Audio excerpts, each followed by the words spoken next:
analytics is not really a new thing, especially in marketing and sales. Marketing and sales have always been very analytical functions. So typically for ages in sales, for example, we have had dashboards that look like this, where you would, based on the CRM system, the customer relationship management system, get reports that tell you everything that happened in the past, like how many potential customers did we find, how many quotes, how many offers did we send out, how many of those offers did we actually win, how many did we convert, what sales revenue did we log, how many customers did we visit, and all of this broken down into regions, into products, into customers, into accounts. So when we think about this, that this is pretty much the established practice in pretty much most companies, I would say, this day and age, the question is, what do these chief sales officers that say, well, in the future we have to analyze, to invest even more into analytics, what do they mean? And what they mean is the following. This type of analytics that you can see right here on the slide is backward looking. It only tells us what happened in the past. We call it descriptive analytics because it describes what happened in the past. Right? If you look at this dashboard, what did we do last month? What did we do last year? How much revenue did we log up until today? So year to date, for example, all past numbers. But when today chief sales officers say, well, we have to invest more into analytics, what they typically mean is, let's take these numbers from the past and see whether we can apply cool statistical analyses so we can predict what's going to happen in the future. So based on past data, predicting what's going to happen in the future. Let me give you a very simple example to illustrate what I mean. Let's say we are running an ice cream store. And in this ice cream store, over the period of 1 year, we have different sales revenue, logged different sales revenue. So this is, for example, data from 2019. We have the 1st of January until December 31st of 2019. And on every day, we logged a certain revenue. Well, that's pretty high revenue. It's 200,000 euros somewhere in July, for example, meaning it is an ice cream store franchise, not just one store. Let's say we have this empire of ice cream stores, right? So what we see on this slide right here is actually, again, descriptive analytics. It only looks at what has happened in the past. But now, as a manager, you might be interested in knowing, well, what's going to happen in the future? How much revenue am I going to log tomorrow? How much revenue am I going to generate a week from now? And to do this, you would build a statistical model. To build a statistical model, you would first have to come up with a couple of hypotheses. What drives our ice cream store franchise revenue? What are variables that might be predictive of how much revenue we're going to log? When we look at this graph right here, I mean, we see that over the course of the year, first revenue goes up and then goes down again. So maybe it has to do something with the season. So based on our understanding of how the world works, maybe we can come up with the hypothesis that maybe the air temperature outside is going to be predictive of the revenue we log. So what you would do next is you would actually collect for the same range, the mean air temperature on a given day. And these are actual numbers. That's all from Berlin in Germany. And we can see for mean air temperature, also it first goes up, then goes down. So it looks like maybe there is a relationship. Maybe the air temperature is informative of how much sales we are going to log. What you then in analytics typically do to understand, is there really this relationship? You transform this data that I'm showing on the slide into a different kind of graph, into what is known as a scatter plot. A scatter plot takes those two variables that we have, sales and mean air temperature, and puts them into an XY diagram, where, for example, the temperature is the x-axis and the sales revenue in dollars or euros is the y-axis. And then every day would be one dot in this scatter plot, right? I actually did this for you, and here's the result.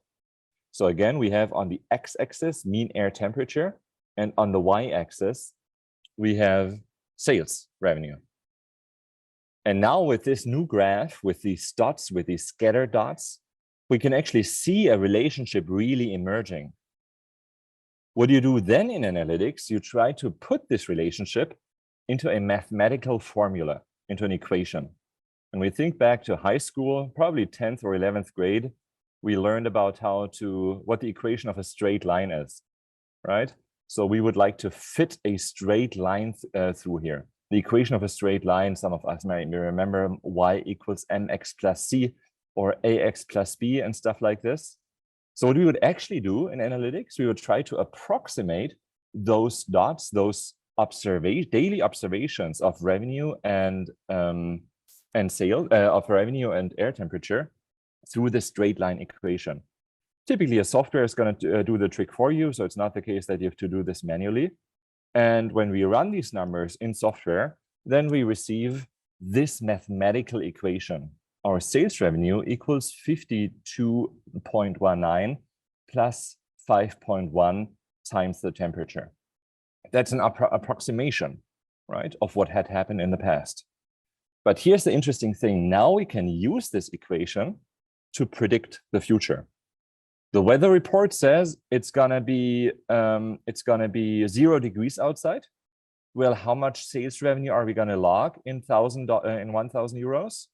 Well, temperature is 0, so sales equals 52.19 thousand euros. Well, if temperature outside is 30 degrees, that's the weather report for tomorrow, we can enter it into the equation, and then the sales revenue that is predicted is going to be much higher, of course. So we can use a mathematical equation to try and predict what's going to happen in the future. And this is the essence of predictive analytics. This is what the hype is about.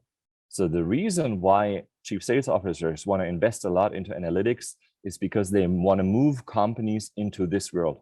A lot of companies have already made great progress in this respect, but by and large, I would say most companies that I interact with are still stuck pretty much in a descriptive world. They are working toward understanding the past better, putting everything in dashboards. The current frontier is how to move toward predictive analytics and predict the future. By the way, this prediction, of course, is not going to be completely precise. It's going to give us a rough ballpark number for tomorrow. But of course, we can see that this straight line, this red line that you can see right here, does not perfectly predict sales revenue. It just approximates it. So I mentioned that we have to come up with mathematical equations, formulas. Question is, how do you do that? Well, there's a wide range of ways to do this. What I just showcased to you in this little toy example was the most widely used machine learning algorithm, linear regression. So it's used by 80% of data scientists, so those people who actually run these kinds of numbers. There's a wide range of other methods. Why do you need to learn that? Is it because you are going to run these kinds of analytics in your companies? I would say most likely that's not the case. But here is what I think the future will look like. In the future, we will need people who can connect the two very separate worlds of business and worlds of data science. When I look at companies right now, a lot of companies are hiring data scientists. These people are highly trained in running these complex statistical, or nowadays we say machine learning, just sounds cooler, but basically we mean statistical methods. So they run machine learning, try to come up with these mathematical equations, but a lot of them don't necessarily understand a lot about the business side. They don't necessarily understand what variables could be informative to predict whatever it is you want to predict. How does the business side work? At the same time, in the world of business, there's a lot of managers and organizations that don't really understand how to tap those data scientists as resources, because they lack the understanding of what could be predicted. Also, when they talk to data scientists, it's difficult to find a common language and really understand what is the other person talking about. You will have to be able to connect those two very different worlds of business and worlds of data science. by having a very thorough business acumen, very good business understanding, and by understanding just enough of data science and analytics to have informed conversations and tap those valuable resources in your organizations. To do that, you will have to understand how to do two things. First of all, you will have to identify where AI, to use the more novel term, or analytics could and should improve decisions. Well, revenue forecasting, what I just showed you, is just one of dozens, hundreds of potential things you could predict. You will have to understand, well, in this functional area, here's something, if we predict that, we can really improve our decisions. That's on you. Data scientists are not going to be able to tell you what you need to predict. That's business acumen, business understanding. But then you'll have to translate and coordinate with data scientists and challenge data scientists on what they deliver.